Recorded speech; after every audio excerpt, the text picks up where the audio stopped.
Hello friends, দেখো দুজন মিলে আজকে আবার বেরিয়ে পড়লাম, কিন্তু কোথায় যাচ্ছি সেটা আমি জানি না। পৌঁছিবাবু আমাকে বললো বেড়াতে যাবে, বললাম হ্যাঁ বেড়াতে যেতে কার না ভালো লাগে, আমি তো সাত পাই খাড়া যাওয়ার জন্য। আর আমি তো সবসময় রেডি ঘুরতে যাব।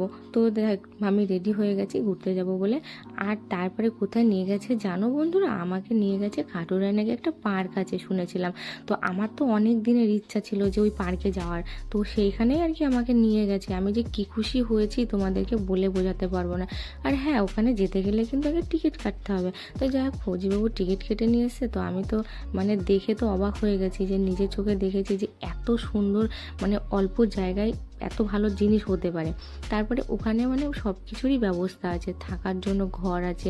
তারপরে দেখলাম জানো তো, ওখানে সব মনে হচ্ছে যেন বাইরের থেকে লোকজন এসে আছে। তো ঘরগুলোর আবার নাম আছে কি জানো তো? গঙ্গা, যমুনা, ইছামতি, ভাগীরথী। হ্যাঁ, মানে আর এত সুন্দর না, দেখলে তোমরাও বুঝতে পারবে। তো তারপরে দেখো, একটা সুইমিং পুলও আছে। তারপরে তোমাদের দাদাভাই বলছেন যাবে সুইমিং পুলে। তাহলে সুইমিং পুলে যেতে কার না ভালো লাগে, কিন্তু কি করব, অনেক তো বেলা হয়ে গেছিলো, আমরা তো বিকেলে গেছিলাম।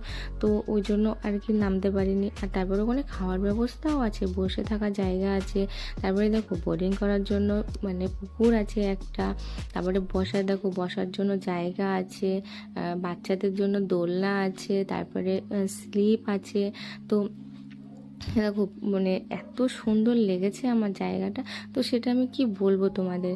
তো আমি আর কি দেখে, দোলনা দেখে কি লোভ সামলানো যায়? তো আমি বসে পড়লাম দোলনাতে।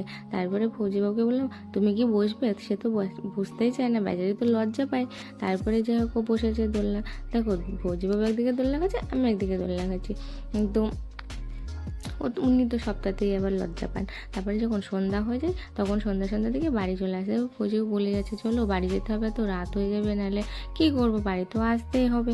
তো সেই জন্য মন খারাপ করে বাড়ি চলে আসলাম। পরে ফৌজিবাবু বললো ঠিক আছে, মন খারাপ করো না, তোমাকে আবার একদিন নিয়ে আসবো। কিন্তু ফৌজিবাবু তো চলেই গেল, আমার আর যাওয়া হলো না। দেখো, সামনে আছে একটা কাউন্টার।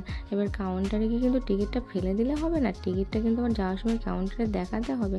দেখিয়ে আবার স্ট্যাম্প মেরে সাইন করে দেয়, তারপরে আর কি আসতে হয়। তো আমার ভিডিওটা কেমন লাগলো তোমরা কিন্তু অবশ্যই জানিও। আর তোমরাও কিন্তু ঘুরে এসো, দেখবে তোমাদেরও ভীষণ ভালো লাগবে।